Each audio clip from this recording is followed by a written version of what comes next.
Panagan. Yan. Yan ang huli na naman ngayon. Ulam. Taong puwel. Ayan guys, nandito kami sa gilid ng dagat.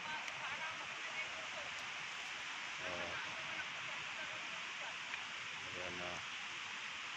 Yan ang bahay dito mga guys. Malayo talaga ito sa bayan.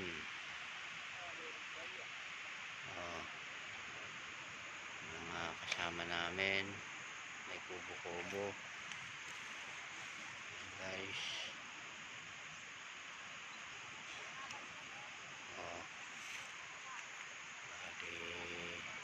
Nagluluto na yung aming mga kasama namin si Taong Puwel, si Taong Ede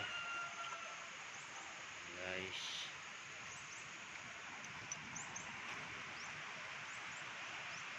Gasangan, yun ang gibayabay. Okay.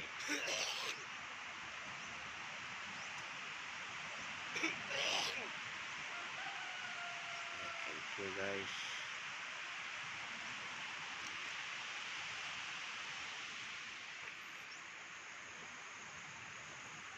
Kasi commander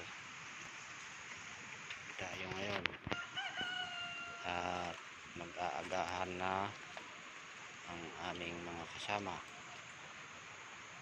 Dahil di pa kami nag-aagahan, kakain na kami guys.